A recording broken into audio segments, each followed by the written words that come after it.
So one of the first things you're going to want to do as you get your Maestro instance set up is to make sure that all your organization settings are in place.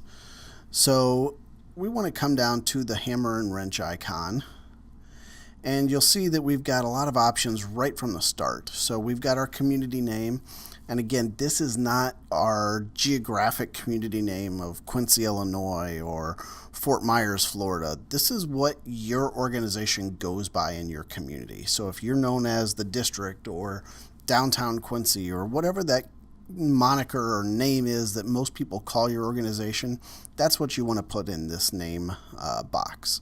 We want to upload our logo. Again, any JPEG or PNG file will work.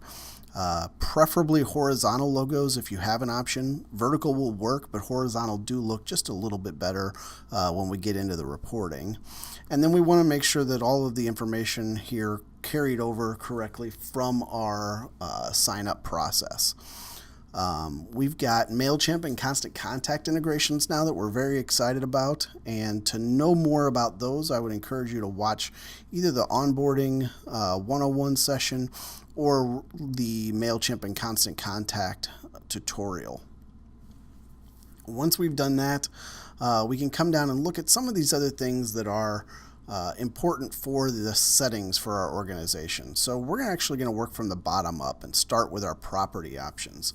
So registries are things like National Register of Historic Places, local landmark designations. It's essentially tags or names or ways of identifying properties within our downtowns. Same thing with SSAs or bids. In your community, these may be called community improvement districts, economic improvement districts, or economic improvement zones, community improvement zones. There's no limit to the amount of what they're called, but what these are is usually a property tax that benefits or is partially responsible for funding the downtown organization.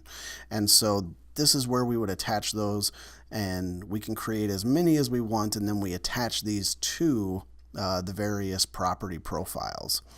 TIFs, again, is pretty self-explanatory. I think most everybody in the Main Street or the downtown world is familiar with a TIF, and with all of these, we can always just click that button and we'll just say downtown TIF. And we can save that. We get our success notification, and then those are available now to either import to if we're importing data, or to add if we're manually adding those to a particular property. And then the same thing with our municipal zoning. Now when it comes to our community section here, our community investments, we've actually got 4 things that are really worth noting. Our public improvements and public investments are very similar. The difference between improvements and investments is really whether or not where the money is going. So the public improvements are those tangible things in your downtown: streetscapes, park benches, new trash cans, parking lots. Anytime that the municipality is putting dollars into a project in your downtown, a physical, tangible product, we want to put those in as improvements. The investments are more of those donations, so things like the beautification contract, the labor cost, those bid payouts to your organization. Maybe there's different grants that are being handed out, or reinvestment in rental rehab programs where the city isn't the one necessarily doing it. They're just giving the dollars to make that investment happen. Those get tracked a little differently, and both of those are very important because they help identify what the return on investment is. And so we want to make sure that we put both of those in here accurately, and anytime that those are dispersed, we want to make sure we record those.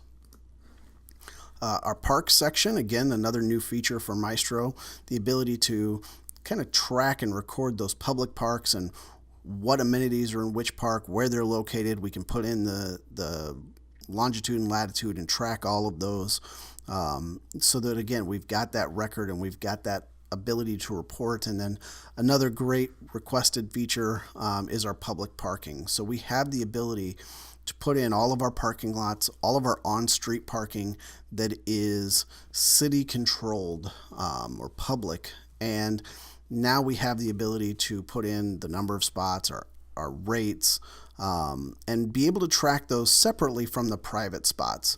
And again, parking is such a huge issue for downtowns that we're always dealing with. Now we have the ability to put this information in here and have access to that data and be able to compare it to the private stalls, be able to just access that whenever we need, very, very quickly, even on the go, because Maestro is mobile.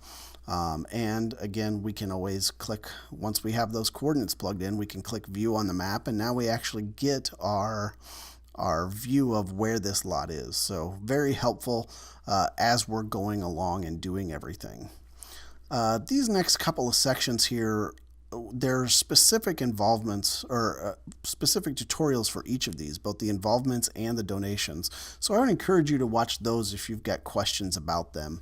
And just to wrap up here with grants, trainings, and volunteer hours, in our settings page here, grants are the grants that your organization is applying for. So these are not grants that your organization is handing out. These are the grants that you're applying for and hopefully receiving, and this is a way for you to track those and see what's been applied, what's been awarded, when, and be able to have that filter into your reports that we generate.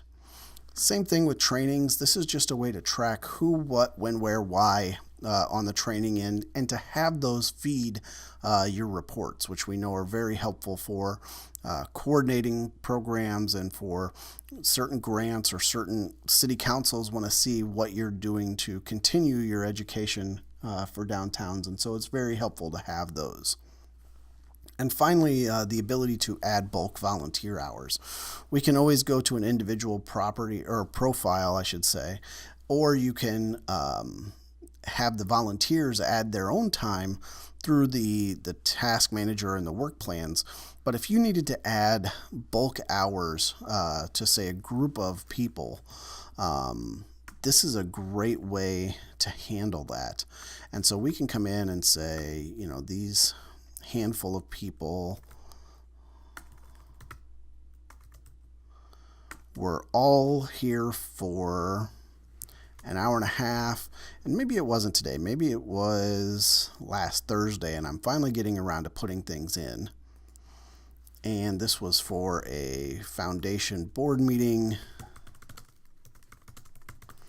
And so now when I save this, I not only put an hour and a half on one profile, I put an hour and a half on each one of these.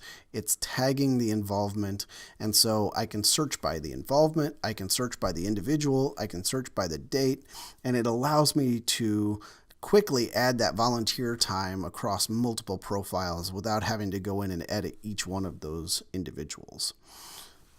I hope you found this tutorial useful. Again, if you have any questions or need any assistance, please don't hesitate to contact us. We're always happy to help.